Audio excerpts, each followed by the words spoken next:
Hi guys, good morning. So this is me again, Jen, and for today's video is samahan niyo akong kumain ng mga cravings ko na naman. So I have here pomelo or buongon. I also have hilaw na mangga, and lastly is santol. Nabili ko sila sa SM Uptown, guys.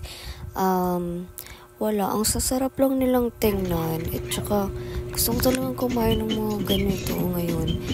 And sinasaw ko lang sa asin. Guys, yung pomelo nila / baongan, sobrang sarap. Like, hindi siya maasim. Matamis siya, pero ang sarap niya isaw-saw sa asin. Pero syempre, hindi ko inubos lahat yan. Binigay ko sa boyfriend ko kasi siya naman yung nag-serve ng pomelo. Naglaway lang ako ng inopen niya na or yung binili niya na. Kasi tingnan nyo naman yung kulay. Super pink. Sa itsura pa lang, super sarap na. Kaya yan, nag-try ako. Siguro tulo ka unod akong nakaon. I don't know kung pila. Pero yeah. So pag man nakagkaan diya guys, ako naman siya giuli sa kong ayab cake. Nagyayaw na siya kaya dahang baungon, wala na siya kakaon. So akong gitry hatag iyang manghon, pero di daw ganan iyang manghon. So ako nagyotag sa iya ha. Bagot-bagot naman siya guys. And mahal ang pomelo guys, 100 kapin na siya sa SM. Pero okay ang pagkadagan ng pumunod ang gibutang na. And then ang karang mga itong tag 80, 81 na siya. 54 dahil ang santol. Pero apat naman po siya kabuok. So di na kakainin nga alkansi ka sa 54 niya mo.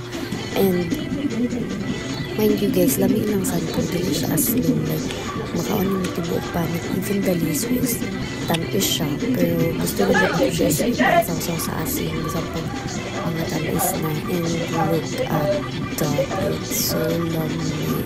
Like, did mo kabantay nga naglaot akong lang sa asin. Kaya tamis mo po good siya. Like, literal. Dili siya asin guys. Kung pwede lang po mo yung list ko. Gitulon na ako. Pero kay madlat mo kung mababag siya sa kong tulak. Dagko ang mga liso guys.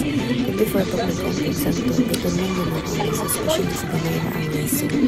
Pero this is not advisable to all ha. Depende rin sa inyo kung kaya naman ito naman na. Pero sa ako, isingan ako dagko maliso. Di lang sa kayo. Kasi nga mababag sa kong tula ako na patay. Islamik ka kung kaundan nila na. Hospital naman yung unta. So, kana ako lang ginawa ang liso sa tissue since sa table mo ko nagkano since i-direct na sa table no. So, iya, pero isa ra kong gikaon diya sa santol guys. Wala na ko girot ang tulo kay may lain mo kaon. Pang tilawan lang gid nako siya kay base sa iya mga itsura ba mga lami igid siya. Nabay uban nga ma-deceive ka sa itsura pero sa lasa is dili day ni mo siya bet or dili siya nga kalamit. So gitrayan lang na ako siya niya. And yeah, alam mo ba siya. I don't know ano nag-crave ko mga ingani nga. Manggar mo to kung gusto ka unan. Pero kaya naglaway ko sa santol o pomelo di. Gikuha na lang po na ako ang santol. Tapos ang pomelo grabe yung panangit sa kuya mga paliton niya. So iya akong gisel stock sa pomelo. So sige go. Kuhaan na lang kay gusto mo gid kay na niya ang pomelo gid.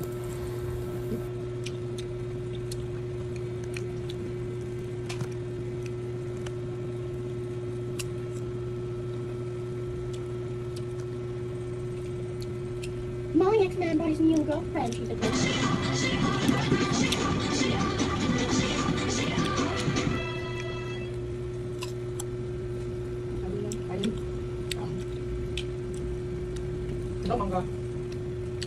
Vitamin.